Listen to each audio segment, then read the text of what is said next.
Welcome to the Sustaining Creativity Podcast. I'm your host, Mari Riesberg.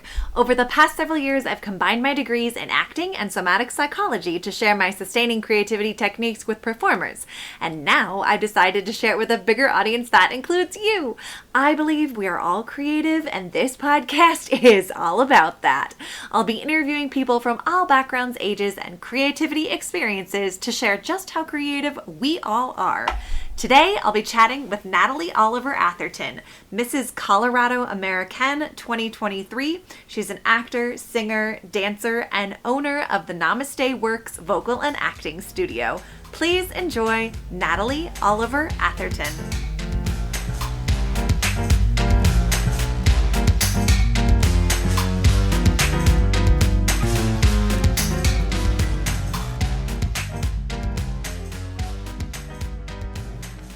Welcome to the Sustaining Creativity Podcast. Today, I am here with Natalie Oliver-Atherton, Mrs. Colorado America 2023. Welcome to the podcast. Thank you, my dear. Good to be with you. It's been too long. It has been too long. I am so excited to chat with you today. I can't believe I was thinking about it before we started that we met in 2008. Come on, no way. Yes.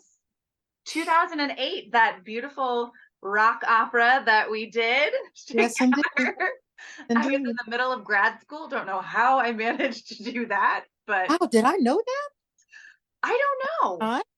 I don't know at the time if anyone knew that I was in the middle of grad school because I was so busy doing all of the things. And now you are the busy bee doing all of the things, Mrs. Colorado America. I love it. Well, why don't you let our listeners know a little bit more about who you are and what you do? I'm a crazy woman. And I'm someone who's very good at manifesting the desires of her heart. And all I have to say to the listener is be careful what you wish for because you just might get it. And then when you get it, you may not know what to do with it. Because my plate is filled to overflowing, but it all feels like a blessing. And if you just take things one thing at a time, it'll all get done some kind of way. So here's the rundown. Mrs. Colorado American 2023. I'll explain that later. Owner, operator, principal, instructor of the Namasté Works vocal and acting studio. 2. Founder, executive director of the Namasté Works Arts Alliance. 3. Side hustle as a delivery person for a company called Deliver That out of Kenton, Ohio. All right. And it's funny, sustaining creativity. Yeah. I was thinking about, what the thrust of this conversation, what its umbrella is. And if those two words are what it is, one of the reasons for that side hustle is just another way to be creative that no one would think I'd be willing to do. I'm always looking for, crazy little side things to do that make a little munty. When summer comes and the students decide to all go on vacation, the bottom could drop out. Yeah. Unless I had some other things in place. And so I've always had some sort of side hustle. For a while, I was backstage, security for a company called Argus at Red Rocks. I decided at one point, how can I see all the great acts that come to this town and get paid for it? And so I found this company called Argus, who supplies backstage security for all the major venues in town for, at the time, the Pepsi Center, which is now, I guess, Ball Arena. Yeah. The Gothic, what's that place everybody plays on Colfax? Oh, the Fillmore. Yeah. The Fillmore, the Bluebird, and Red Rocks. And so you get to, go around taking jobs at all different places till you finally land on the one that you like the best. And of course, Red Rocks won almost immediately. And in 4 seasons, I got to see and work for everybody who's anybody. And it was a great little side hustle for those 4 seasons. But it was a grind because you could sit in a chair at a door Mm-hmm. supposedly not doing anything but watching people come and go. Of course, I didn't do that. And that's eventually why I had to be let go. Because sitting there doing nothing after a while really got on my nerves. Yeah. So, they would catch me reading something on my Kindle or something as they went by. They're like, you're not supposed to be doing, yeah, I know, but you're not going to stop me. So fire me. Because I'm not going to sit here and do nothing. I'm just not. Just not. It seemed like fun at first. But, Right. so many cool people: Carlos Santana, Oh, Diane Rawl, Elvis Costello, Dave Chappelle, Tim McGraw. I mean, so many really, Paul Simon and his wife Edie Brickell, just so many. The list was really long. And so it was cool. I got to meet and work for and get paid to see all those people. So my current side hustle is working for a company called Deliver That. And I go pick up food, take it to a place, and make it look pretty. And it was the making it look pretty part yeah. that creative to me. Mm-hmm. You know what I mean? To go and set out a thing that would look really inviting to whatever company it is when they walk through the door for their free lunch. Yeah. And so, it's 40 or 50 bucks a pop. It's finite between 10 o'clock and 12:30. Mm-hmm. You know, at the most you can get in maybe 4 drops if they're all close together. Mm-hmm. And so that's an easy 150 bucks, Yeah. as often or as little as you want, because you turn on an app, they Right. drop things down, you accept them or don't accept them, and then Mm-hmm. you go do them. Yeah. So that is, in my mind, sustaining in a way that keeps me from being tight around the comings and goings of students. Mm-hmm. That makes You sense. know, yeah, which was, sort of, I felt like principal income Yeah. that way. And then did I mention that I started another trio? No. I'm in another trio, and we call ourselves Three Mezzos. Oh, I love it. Three Mezzos. And so we started out as a Motown group, Mm-hmm. and now we're expanding into everything we want to do. So we'll do jazz, we'll do musical theater, we'll do blues, we'll do Motown, we'll do whatever we want. I love We it. thank Julia Toby for bringing us together. Yeah. And then we parted ways so we could do things the way we want to. She had a formula, and we were like, we don't really fit in that formula. Mm. So, peace. Thank you for introducing us. Yeah. And now we're getting ready to do a photo shoot next month to be able to get ready for the holiday season this coming season. But we've done 3 or 4 gigs together. I love it. I mean, Yeah, you are so busy with so many things. I'm yeah. so curious. What does it mean to you to be creative? Um, it means that I create a way that the desire of my heart is how I'm living through my life. Mm. It means that I get to do what I love and have it feel like it is sustaining, Yeah. And so the fact that I can do that, that I can call my own shots Mm-hmm. across the board, do more of this and less of that, or more of that and less of this, Mm-hmm. phew, there's nothing quite like it. And I couldn't go back now. It's been Yeah. so many years of working for myself, being an entrepreneur and coming up with all kinds of harebrained schemes. You know what I mean? To keep the boat afloat, that's what it means. In a word, freedom. Mm. I love that. What a great word to describe your experience of creativity. And I Yeah. love that everyone has their own unique experience of what it means to them to be creative and how you have navigated a creative life that fuels your heart and soul and helps you do the things that you love to do and share that with so many people. I love that. Very cool. Did I mention that I'm a guest artist at the Denver School of the Arts? No, another. Yeah. I forget. There's so much stuff going on. I forget. And then I go, Yeah. oh, you're doing that too. Yeah. So I went over there to pitch the nonprofit, Mm-hmm. and one of the directors of the theater department. Mm-hmm. and his name is Andre Rodriguez. Mhm. Hey, Andre. And he sort of fell in love with my approach with Mm. the kid. And all it was my one-on-one approach expanded into a group setting. Yeah. Right.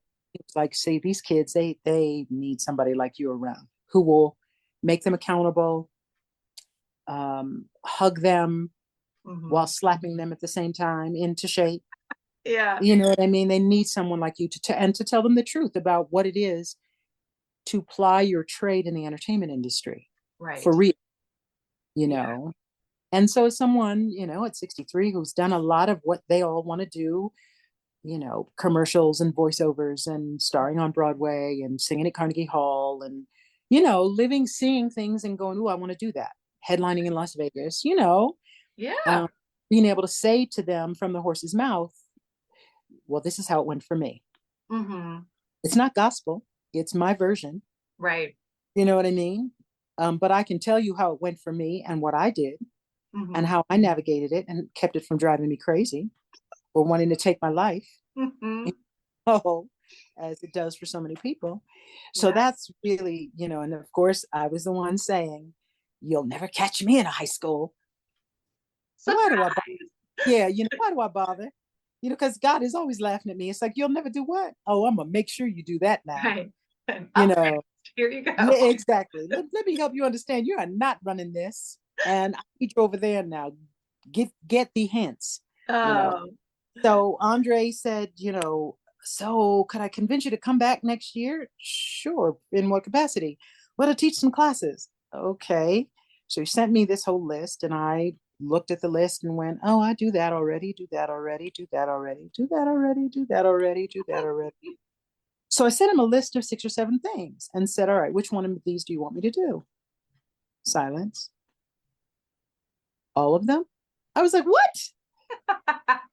What? Wait, no. Yeah, I thought you wanted me to come teach one thing. He was like, I never said that. You said that. I didn't say that. So can I get you to teach all those things you said you'd be interested in teaching? I was like, oh my God, boy, are you crazy? So I said, sure. I got myself into this. Now I'm going to have to get myself out. So maybe I'll go and be horrible at it. So let's just see. And then the hoops that one has to jump through to teach in the public school arena. Yeah. So after they put me through all that, oh yeah, they're going to let me teach now after all of it. Oh my God. It was crazy. It is. It's crazy. So, but once we're through it, the good news is once you're through it forever. Right. You don't ever have to do it again. So this is coming up on year number 3. Oh, that's fantastic. Yeah, and it's just been great. It's just been great. And this past semester, every year they take the 11th graders on a college tour for a week and take chaperones. And I threw my hat in the ring and they were like, yeah, we'd love to have you come because they'll listen to you. But you're right. I'll give them that, that mother look. Like, no, you didn't. Right. So we went and OMG, 7 shows in 7 days. Woo. 7 colleges in 7 days. Oh my goodness. I lost 5 pounds walking New York City and getting on and off subways. Yep. It was fabulous. I loved it. OMG. So, they got me for another year just for that. So you can do it again. I love it. Yes, I could do it again. Because I got to see Sweeney Todd in the revival of Sweeney Todd in preview. Oh. It wasn't even open yet when we saw it in March. Yeah. Fabulous. Yeah, it really was. Because of, Annalie Ashford. Yeah. Our girl from Wheat Ridge is Mrs. Lovett. Yeah. Girlfriend eats the scenery. Eats the freaking scenery. She's so freaking good. And a total masterclass in obtaining objectives. Oh, I love it. And for those students, I bet amazing for them to witness that and see it. Exactly. And because we have friends, I have friends who went to school with her and know her really well. And they called ahead So she actually came out and met the kids. Oh, that's Oh amazing. yeah, it was. What a gift. Yeah, it was really, really sweet. And there was somebody in the show, in the ensemble, who had come to do some master classes at DSA. So Oh, she came out and brought 3 or 4 cast members, and they did a talk back. oh, how wonderful. Yeah, so that was really, really sweet, you know. Well, But there's a lot of great stuff on Broadway right now. So yes, there is. And it's so great. Now, with all of the creative experience that you've had in your life and the new creative adventures, I imagine some challenges arise once in a while, once in a while. How do you face or tackle the more creative challenges that you are faced with in your life? um, I'm gonna say something really trite, probably. I take it to God in prayer. Yeah. I, feel like for the last 25 years at least, if not more, I've lived what I call a spirit-driven life. Mm-hmm. And that means a lot of things to a lot of people. What it means to me is that I put my hand in who I know God to be in my life, in the hand of that real entity, who I call Big Daddy, and Big Mama.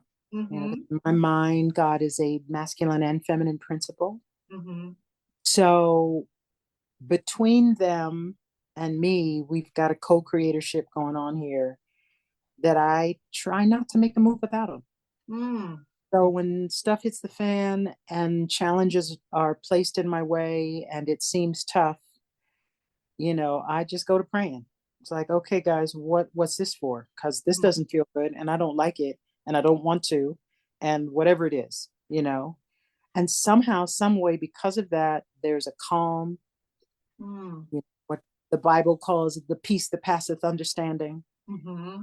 There's a calm that comes, and I've become much more patient in to just be still and know, to just chill for a moment until the answer comes, Mm-hmm. and do whatever's right in front of me to do while I'm waiting Yeah.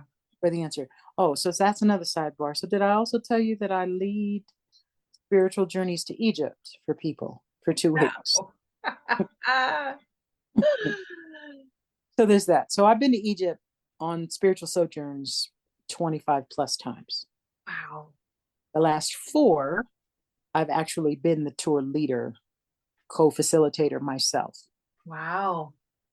And it's a mind-blowing experience for anybody who goes. And for them to go with someone who's been more than 20 times Mm-hmm. means they get a 5-star journey Mm-hmm. and the very best of all my trips. Mm-hmm. And then I get to explore on every trip things that I wasn't allowed to do on those previous 20. Mm. Right. And so every year, my tour guide and liaison over there finds stuff that I've never done. Mm. Like 3 trips ago, it was, okay, hot air ballooning. Mm. And so the next year, he was like, all right, we got that on the agenda. OMG. And now it's a permanent part of the trip. Hot air balloon, you know, over Luxor and Egypt. It's crazy. It's just crazy. Um, spending a day on a yacht on the Red Sea, Yeah. going Wow. up the Nile in all those temples that correspond to your chakra system Mm-hmm. to do some internal work, Mm. to Mm-hmm. unload the things in that chakra that no longer serve you Mm-hmm. and take on things in that chakra that will serve you. Yeah. And literally leaving it there for it to emanate back into the ethers from whence it came. Mm-hmm. It's quite something, It sounds like an incredible trip opportunity, Yes. and to have someone who's gone as many times as you have to lead that and be privy to that experience and supporting other people through it. I imagine for you, the transformation that you experience is also pretty Yeah, it's pretty magical. cool. Yeah, it's magical. And every year we find something, with all the times I've been there, every year we find something that I've never seen. Never Mm. mind that everybody who's gone with me has never seen. I know they've never seen any of it. But the Yeah. fact that every year there's something that I haven't seen that becomes new, oh, it just wears me out. And I feel kinship with Egypt as a, vortex on the planet like no other. Yeah. Why I've been so many times. So Amazing. That yeah, and it, so do you feel that the like your creativity gets boosted when you absolutely, go? absolutely. I mean, little background: uh, the pyramids at Giza and Egypt in general is sitting on top of a what is called a crystalline grid. Mm-hmm. And the effect of a crystalline grid is that you have sort of insta karma, Mm. instant manifestation of whatever's going on for you internally. So, for example, if you get over there and you're really judgy about what you see, I've noticed that it affects people. Either they stay in the bathroom a lot, Mm. everything they eat runs through them, Mm-hmm. or their power goes out, their voice goes out Mm. because they're misusing their power center. Yeah. So, and I've watched people go through all kinds of stuff every trip and try to explain to them before we go. It's like, clean up your act, clean up your house. Don't go with an open heart and an open mind. You will be revealed and Mm-hmm. you'll try your best to hide it, but it'll get ahead of you. Yeah. And be in the bathroom a lot, or your voice will go out, or you have a crazy headache that you can't get rid of, Mm. and you just really, you have to open up and allow yourself to release the crap that that doesn't serve you, Mm-hmm. you know. So yeah, it's a journey for me every time to let go of things that don't serve, and also just a real honor, privilege, humbling pleasure Yeah, to people have that kind of experience themselves. I bet. Now, living such a creative life, what's your earliest memory of being creative? All night, all day, angels watching over me, my Lord. All night, all day, angels watching over me. The very first thing I sang in public at 4 years old for the kindergarten Christmas pageant Hmm. in a purple off the shoulder dress. Oh, of course it was. Things to come. Yeah, that's the Nice. earliest memory I have. And it went from wanting to learn to sing properly to playing piano and, just being involved in everything in high school and in my community that I could be involved in. But Mm-hmm. 4 years old, and I was in kindergarten at 4, I was in school a year early. So, Mm-hmm. yeah, and never look back. Mm.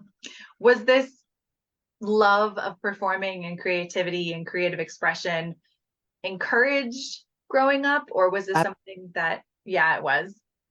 yeah, both my parents, my mom and my dad. My mom was more sensible than my father, meaning my mother said, okay, now go to college and get a degree, and so you have something to fall back on. And my dad was like, mm-mm, you're young, you're beautiful, you're talented, just go to New York and someone's going to discover you. Mm. It's like, Dad, I think I'm gonna go with Mom. You mean it? I think I'm gonna go, because I never had any illusions Yeah. that somebody was waiting in New York City at the bus station, little girl, we're going to make you a star. Mm-hmm. I never had those kind of illusions. So I went to college for a couple of years Mm-hmm. and then got really itchy to try to make something happen, Mm-hmm. and it started in New England and just never stopped. Yeah. Yeah. So being that it sounds like Egypt is an inspiration for you, but what are some of the other people, places, things, or experiences that inspire you these days? Young people, Gen Z, Gen Alpha, whatever Gen they are now. Um, I feel really inspired by them. And so working one-on-one in my studio all these years Mm-hmm. now has inspired me to want to take it out into the general public a little bit more and not stay like a little hermit in my own house, my well-kept secret kind of thing. Because it really, 25 years, I've been like a well-kept secret, and anybody who knows about me because one of my students told them about me, not because I advertised and tried to put myself out there like that. That's only been a recent, having a website and that kind of thing has only been a recent advent. But now this nonprofit, the Namasté Works Arts Alliance, I got a real bee in my bonnet about changing how we are with one another in the world. Mm-hmm. So here's my supposition. Probably not you, because you're young still. But for us baby boomers and beyond, the reason the world is in the mess and the divisive nature that it is because we don't have enough. Now, this isn't me personally, Lord knows, as a performer, but people in general noticed don't have enough other friends. White people stay with white people, black people stay with black people, Mexican people stay with Mexican people, Asian people stay with Asian people, Jewish people stay with Jewish people, and you don't see very much cross-pollination. Mm-hmm. And that's what the problem is, because we believe what our parents have told us about the others. Mm-hmm. We make that true, and then we live out of that lie, mm-hmm. which creates fear and hostility and all that other crap. Yeah. This next generation is way more fluid, way more exploratory within mm-hmm. than we ever were. And I think that is a great proving ground and fertile soil for a new kind of world where people are not afraid of each other. Mm-hmm. Where if I can create cross-cultural experiences. Yeah. So the Namasté Works Arts Alliance seeks to find a diverse population of young people to bring them together, to collaborate, to love upon one another, to work, eat, pray, love. Most importantly, to talk to each other about what really matters. Like what lights you up? What scares you? What would you change in the world if you could? Mm-hmm. What's the one thing you want the people who love you most to say to you that they've never said? That one wears them out. I do that at DSA. Yeah. Yeah. And then split the room in two and say, okay, you found your sentence. What's the one thing you want them to say that they haven't said? They find it. And then I have each one of them go around the room and whisper it into each other's ear. And it tears them up because they don't realize how much they had in common with their classmates. Everybody's so busy trying to pretend they're fine and not let anybody know what's really going on and that. And then you do this exercise and suddenly you're in a circle on the floor going, okay, well, what came up for you? Yeah. And people start saying, I didn't know you felt that way. I didn't know you felt that way. Oh my God. And everybody's crying and I'm so sorry. I would have been there for you if I had known, da, da, da, da, da. Suddenly we have individuals who want to play together, who to take on the all for one and one for all mentality. And that's so important in theater making, and in ensemble making. So it really works at DSA, but I think it's a really important life skill. I would agree. So, we are finally launching this thing. COVID put the kibosh on it. We had this fabulous program planned in COVID year, had these kids from South Africa coming. We were going to do a staged reading of Woman of Light. Oh. With the Boulder Symphony. Oh. Amazing. Yep. And it was all set. And then COVID. Oh. Wasn't meant to be in that time. At that time. And it took all of 3 years to get us to the place where now we can actually do something without being masked. So that's why it's launching this summer, right before I leave for nationals. Okay. Do I have rocks in my head? Yes, I do. But I think you don't hear often the baby boomer generation people saying young people are who inspire me. Yeah. And so I love that. And I love that you are kind of gathering those young people together to help them kind of build that's right foundation. Because Michelle Obama says this: once you have the experience of something, you can't pretend you haven't. Right. So you spend some quality time with people from other cultures. Yeah. Then maybe when you go back to your Black life, your lily white life, your Jewish life, your Asian life, Mm-hmm. maybe you'll actually seek out Right. other people Yeah. and cultivate a much more interesting Yes. group of friends, Yeah. points of view in your Right. life. Yeah. If I can do that, 30 years from now, we'll have a very different America. Mm. Yeah. Because it's a ripple, and these kids will go out into their different worlds, Mm-hmm. create something Yeah. like, and more importantly, just not be afraid. Right. Or as I tell them, be afraid and do it anyway. Exactly. Just like that, not being afraid is not a prerequisite. You can be afraid, be as afraid as you need to be. Do it Yeah. like that. And do it anyway. That it reminds me of that kind of this idea that creativity comes alive at the edge of your comfort zone. Absolutely. Yeah. Absolutely. And so when you most say, I don't want to, Yeah. that's when you need to do it most. Right. I mean, I still do that. I get invited to things and I'm like, oh, I don't feel like, oh, I don't want to go. And my husband says, go anyway. Yeah. And I go, and sometimes I drag him along. And then when it's over, I go, oh my God, I'm so glad I went. I would never have met, blah, blah, blah. And that was a great conversation. And look at the different, networking I was able to do. Right. Yeah. Doesn't stop me though from wanting to say no, out of hand. A great reminder though. And I think oftentimes we can get really caught up in the insularness of our own life Mm-hmm. and that comfort zone of, oh, I'm tired, I don't want to, I don't have the energy. Yeah. And getting that little push of like, so Yeah. Yeah. you never Go know anyway. what's That's gonna right. happen. That's Yeah. right. You were invited for a reason. Go find out why. Yes. That I love that statement. You were invited for a reason. Go find out why. That That's go find, ask yourself that or remind yourself of that when you don't want to do something or when something feels hard or scary Yeah, or uncomfortable. Yeah. exactly. Oh There's a my reason. gosh. Yeah. This has been such a treat to chat with you. I have one last question. Yes, ma'am. What does it feel like in your body to be creative? It's probably the definition of serenity. Mm. Oh my gosh, you just saying that, I have like a visceral reaction Yeah. to it.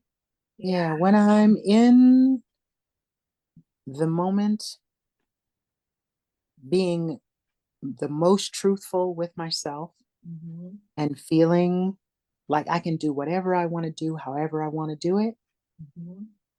I can't imagine anything that feels more serene. Mm. Oh, so beautiful. I love it. There you have it, my girl. So great to chat with you. If people want to learn more about all of the things that you do, how could they go about doing that? Well, 720-272-877. Really, I am not an email person. It's And okay. if you don't tell me, like, take my phone number and text me and say, I sent you an email, and then you'll actually get an answer.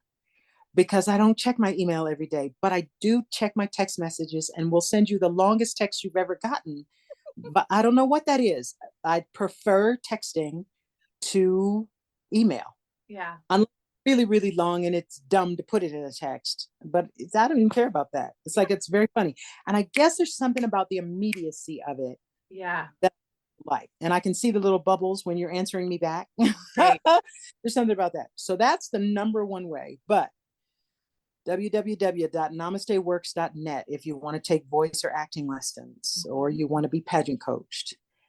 I didn't even talk about that. You did Lord, have not. Oh my didn't even gosh. talk about that. That's so funny.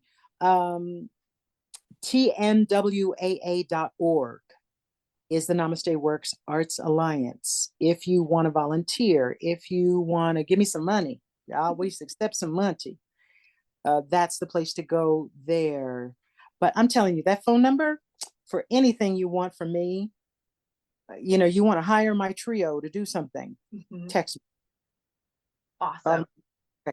If you want to go to Egypt with me, if you want to go to Egypt with me, text me and I'll send you. We have a landing page that gives you the highlights of that as well. Do I know that by heart? No, I do not, because my partner created it, but I could send it to you if you texted me.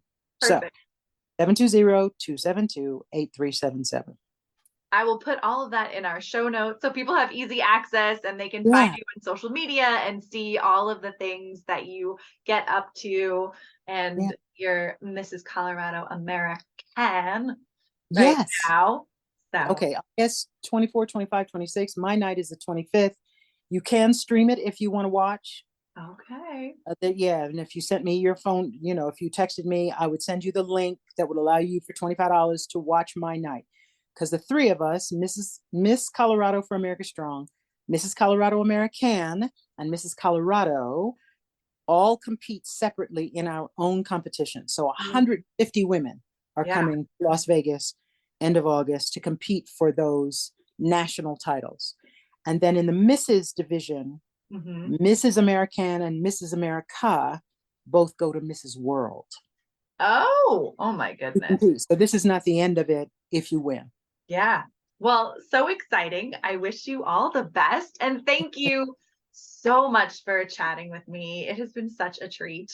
Thank you for inviting me. So good to see your beautiful face. You feel like one of my daughters. Oh, I love from our experience together, right? Yes. Once you become, in my mind, one of my kids, you're one of my kids for life.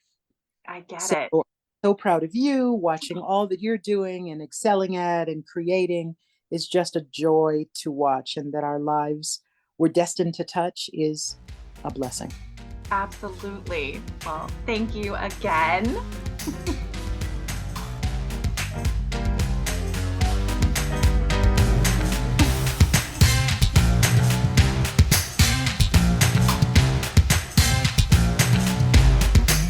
Thanks for listening to the Sustaining Creativity Podcast. We'd love to keep in touch, so follow us on Facebook and Instagram. We are at Sustaining Creativity. Make sure to subscribe to the podcast wherever you listen to podcasts. Tag your friends and family so they can listen too. We love to hear from you, so leave your reviews, comments, and questions. Check out our website, sustainingcreativity.com, for upcoming offerings and creativity coaching. Tune in Tuesdays for our next episode. And remember, with creativity, anything's possible.